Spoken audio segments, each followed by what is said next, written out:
자, 지난 영상에서 냥코의 더미 데이터를 알아봤었는데 생각보다 반응이 되게 좋았더라고요. 마침 영상 마지막에 제가 자료가 많이 남아있다 라고 하기도 했고 영상의 조회수도 되게 잘 나와준 덕분에 이번에는 그 더미 데이터의 2편을 준비해봤습니다. 솔직히 1편의 내용들은 여러분들이 냥코를 조금만 오래 하셨다면 대부분 다 아는 정보들이란 말이죠.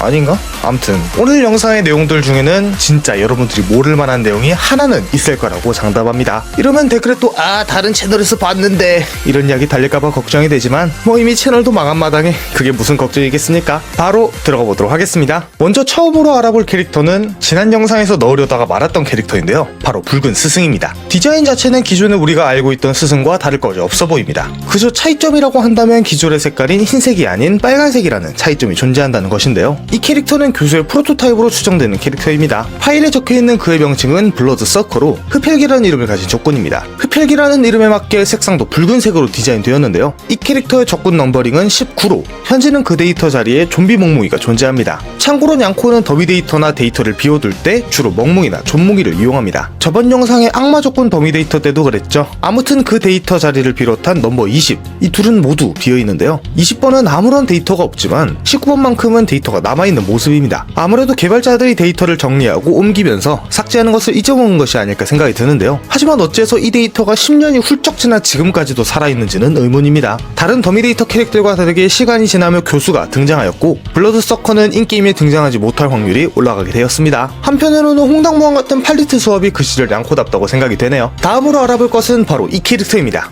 네? 잘못 들고 온 거 아니냐고요? 아닙니다. 이 메탈 사이클론은 기존의 메탈 사이클론과 다르게 공중에 떠있는 듯한 연출을 보여주는데요, 기존에 알고 있던 메탈 사이클론은 철제 힘으로 뜰 수가 없다 라는 설명과 맞지 않게 너무나도 공중에 떠있는 모습을 보여줍니다. 메탈 사이클론은 게임에 등장하기 전 파일에 남아있던 더미 적군이었습니다. 그 더미 당시의 캐릭터가 저 모습이었던 것이죠. 하지만 실제 냥코에 등장하면서 설명에 맞게 공중에 뜬 모습이 아닌 바닥과 거의 밀착되어 있는 모습을 보여주게 되었습니다. 하지만 이 모습은 이렇게 영영 삭제된 것은 아닌데요, 보너스가 닌텐도 3DS로 만든 게임 냥코 대전쟁 팝에서 메탈 사이클론이 나오는 크림존성을 잘 보면 우리가 아는 디자인이 아닌 더미 버전 디자인으로 보이는 것을 볼 수 있습니다. 어째서 이게 이렇게 나온 것인지는 우리로선 전혀 알 방법이 없지만 과거 데이터를 기준으로 옮기다 보니 생긴 해프닝이 아닐까 생각이 드네요. 다음으로 알아볼 캐릭터는 가장 익숙하실 거라고 생각합니다. 제 채널의 업데이트 예상하기 영상을 오래 보신 시청자분들이라면 기억하실 텐데요, 바로 메탈 R입니다. 때는 2022년 대초수 시대가 열리면서 R도 함께 나왔는데요, R의 첫 등장 당시 모든 속성의 R들이 함께 데이터로 등장했는데요, 그렇게 하나하나 R들이 등장을 하였고 결국 신내가 끝나며 초수시대 그리고 R의 시대는 끝이 났지만 유일하게 메탈 R 하나만큼은 출시되지 못했는데요, 메탈 대한 기케이로 모두가 기대하였지만 결국 나오지 않아 실망이 컸습니다. 하지만 이렇게 등장하지 못한 것은 메탈 R 하나뿐만이 아니었습니다. 기존 R들은 1진이 오래된 R,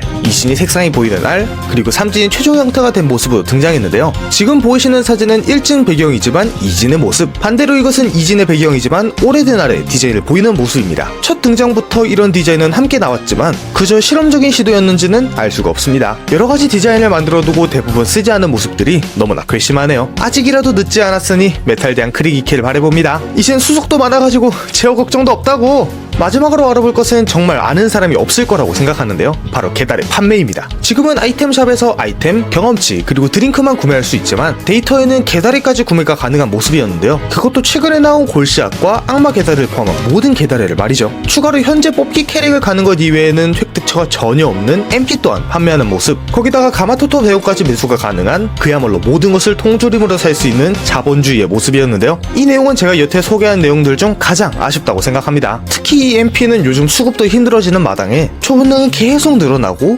본능줄 캐릭터 하나줄 많아지기 때문에 여전히 수급처는 단 하나 캐릭터를 가는 것 뿐이라는 게 너무 고생이지 않나 싶은데요, MP 하나만이라도 비싸도 좋으니 제발 내줬으면 하는 바람입니다. 추가로 코너 속의 코너의 정보인데 글로벌 서버의 골드 계달의 판매 이미지에는 기존 우리가 알고 있는 계달에와는 많이 차이가 나는 모습입니다. 기존 우리가 아는 계달에는 조금 어두운 편이지만 반대로 영미권의 이 골달의 이미지는 굉장히 밝은데요, 어째서 1섭도 아닌 글로벌 서버의 데이터만 이렇게 나왔는지가 의문입니다. 골달의 프로토타입 디자인이었을까요? 아니면 다른 의미가 있는 걸까요? 오늘은 지난 영상에 이은 냥코 더미 데이터들을 알아봤습니다. 아무리 게임이 오래되었고 더미 데이터가 많다지만 그냥 방치해두는 게 오히려 이상하지 않나 하는 생각마저 드는데요, 이렇게 이야기하고 나중에 언젠가라도 불쑥 사라져버리면 그것대로 또 실망스럽지 않나 생각이 듭니다. 놀랍게도 아직까지 남아있는 더미 데이터들이 존재하는데요, 심지어 스위치 냥코에도 더미 데이터가 존재합니다. 이 내용은 스위치 냥코를 다룬 이후에 다뤄보도록 할 테니까요, 많은 관심 부탁드리겠습니다. 여러분 여러분은 오늘 더미데이터 어떤 것이 가장 흥미로우셨나요? 여러분의 의견을 댓글로 달아주세요. 가시기 전에 구독과 좋아요 한 번씩 부탁드리겠고요. 전 또 다음번에 새로운 영상으로 찾아뵙도록 하겠습니다. 시청해주셔서 감사합니다.